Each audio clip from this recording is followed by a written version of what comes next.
Often when you're selecting objects in an image, you'll need to make combined selections. I've already started to do that in this image, selecting the two squares and adding color to them on this special color blend mode layer that I added to the Layers panel that allows the texture of the underlying image to show through.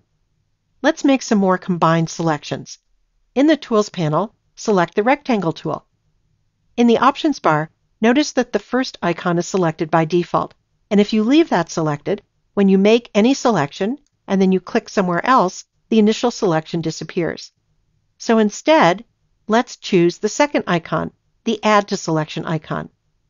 By the way, the shortcut for this icon is just to hold the Shift key as you drag out selections. I'll click and drag over one of the rectangles in this image, and I'll do the same across another rectangle, and that adds to the first selection. Let's fill these two rectangles on that color blend mode layer. I'm going to select another color straight out of the image to use. I'll get the Eyedropper tool, and I'll click on a blue in the image.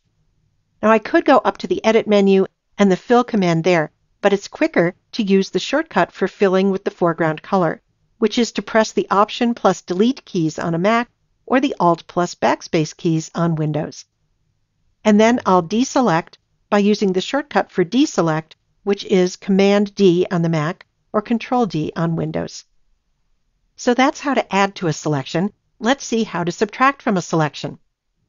Again, I'll select the rectangular marquee tool, and this time in the Options bar, I'll select the Subtract from Selection icon. And by the way, the shortcut for this icon is to hold the Option key on a Mac or the Alt key on Windows as you drag out selections. In the image, I'll click and drag across the entire painting. Now I want to subtract the inner white square, so I'll click and drag over that. And now I have a selection of just the gray border. To add color to that, again, I'm going to press Option plus Delete on the keyboard to fill that selection with the foreground color. That's Alt plus Backspace on a Windows keyboard. And I'll deselect, Command D on the Mac, Control D on Windows.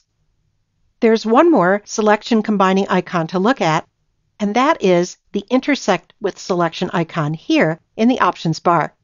I'll select that, and this time I'm going to use another tool. I'll go to the Rectangular Marquee tool and hold, and I'm going to choose the Single Column Marquee tool instead. So I'll come into the image, and I'm going to click in just about the center, and that creates a single pixel wide selection from top to bottom of the image. Now I only want this selection to appear inside of that white square, so I'm going to intersect this selection with a selection of the white square. I'll go back to the Rectangular Marquee tool, and I'll click on a corner of the white square, and I'll start to drag, and I'm going to hold down the Shift key to constrain proportions to a square, and as soon as I release my finger from the mouse and from the Shift key, you can see that the resulting selection is an intersection of the two. Let's give this selection a stroke. I'm going to go back to the background layer for this and click on it, and then I'll go up to the Edit menu, and I'll choose Stroke.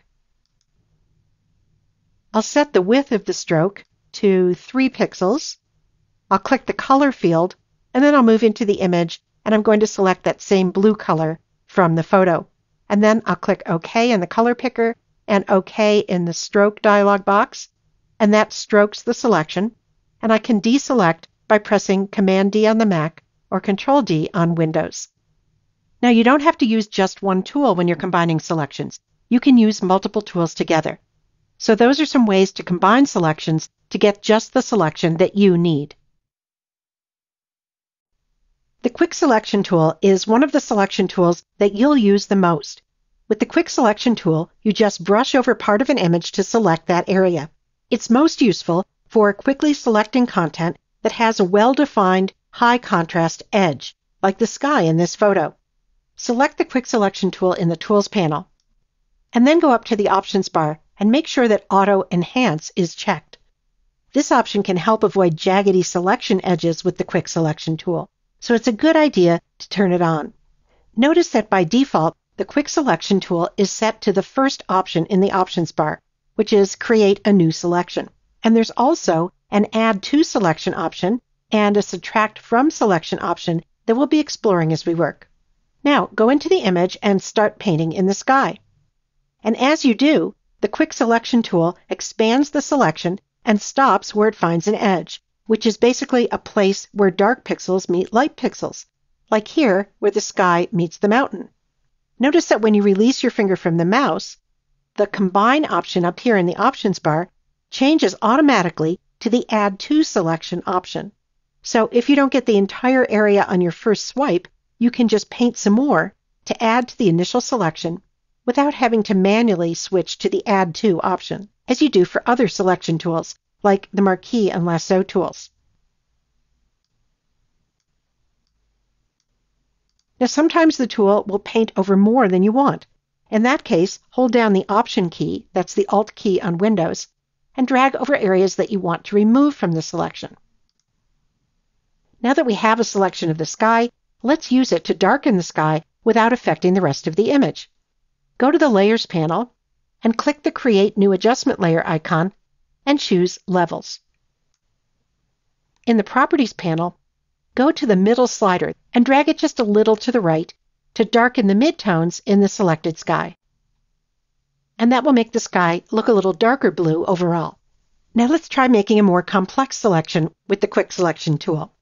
I'm going to select the background layer, go up to the Options bar, and set this to its initial Create New Selection option, and then I'll click and drag over this cliff on the right.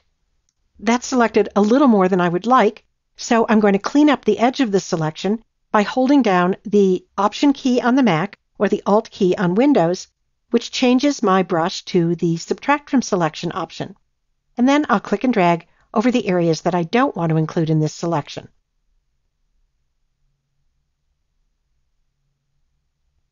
As you work, you can change the brush size.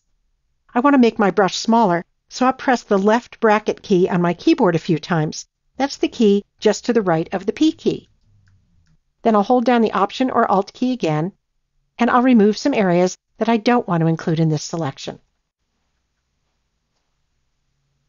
And sometimes you have to do some back and forth between subtracting from the selection and adding to the selection until you get just the selection that you like.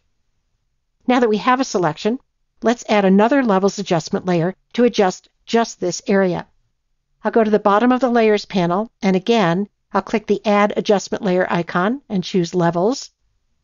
And this time, I'll drag the white slider over to the left to brighten up the very brightest areas. And now I want to make the midtones a little darker, so I'll take the gray slider and I'll drag it slightly to the right. And finally, I'll take the black slider and I'll drag that slightly to the right to bring back some contrast. Let's see a before and after. I'll go down to the Layers panel, and I'll hold the Option key, that's the Alt key on Windows, as I click the eye icon to the left of the background layer. And that shows us just the background layer, the original photo, without the changes we just made. I'll Option or Alt click that eye icon again to show you the after version with the targeted adjustments that we were able to make so quickly with the Quick Selection tool.